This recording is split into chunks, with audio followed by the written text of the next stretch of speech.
Matthew was my older brother for 29 years. He was a loving, stubborn, hilarious human being. He was fiercely loyal and ferociously dedicated to making people happy. He couldn't end a conversation in a negative light. He always had to go out on top. Not just him, but you as well. I remember if we ever had a fight at night, no matter what, he always had to make up before he went to sleep. I think it was because deep down, he thought every day might be his last.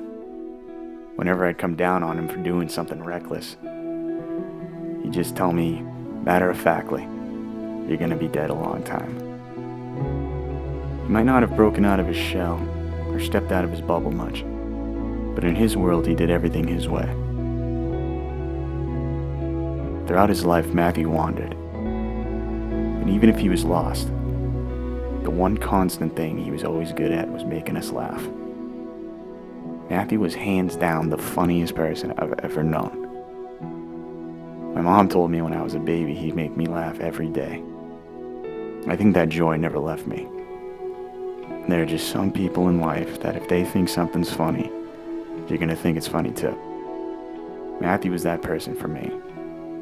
Whenever I'd hear that laugh, that joyous cackle, I'd be right there with him. You wanted to laugh with him.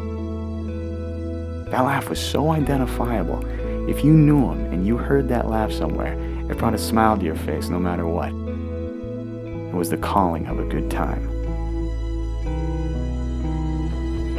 My parents told him to look out for me no matter what, and the last thing he would ever want to do was let them down. He always looked out for me.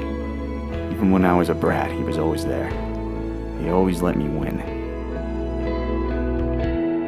I remember the look on his face when he found me after I'd been lost at Disney World for 10 minutes. When he grabbed my arm, I could see behind the anger and the frustration. In his eyes lay relief and love. It broke my heart. I remember the first time my heart broke for him. I was 4 and I was watching him in the backyard from behind a window. He had this kite and he was throwing it in the air and he was trying to get the wind to catch it. Over and over he tried, but there was just no wind. I remember wishing for the wind to just pick it up so he could just fly the damn thing and be happy. For the rest of his life, I always had that same feeling whenever he would try something new and fail. Luckily for us, we were blessed with parents who always allowed us to try something new. Matthew and I were given the gift by our parents to live a truly happy, spoiled childhood and then pursue our dreams. Our parents allowed us to pick whatever we wanted to do in life, and they made sure we did it.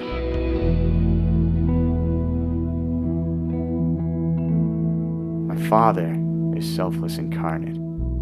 He is the most stubbornly dedicated man to putting other people ahead of himself that I've ever known. Only in my deepest desires will I ever be able to match his kindness, his sincerity, and his efforts to make sure his family and the people he cares about are taken care of before himself. My mother is my friend. She was Matthew's best friend. Growing up, my mom was like our buddy. She'd take care of us, but she also liked what we liked. She embraced and encouraged our choices, our hobbies, our expressions, and our insane sense of humor. And whenever we were down about something, it was always my mom who reminded us proudly who we were and what we were capable of. In relation to always having to go out on top, Matthew had a phrase for it. Once he thought the moment had reached its zenith, he'd say, "End scene." You know, like an actor at the end of his performance. One of his and one of my favorite bands was Guns N' Roses. I know that if Matthew knew he'd be leaving us in November, with the weather the way it was in Los Angeles that week, he would have gotten a kick out of it. As many know, it rarely rains there, but in the days following his passing, it didn't stop. I think these lines from one of our favorite songs are fairly appropriate.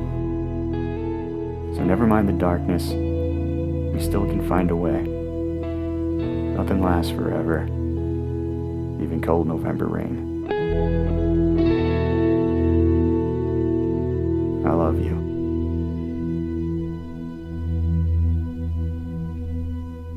End scene.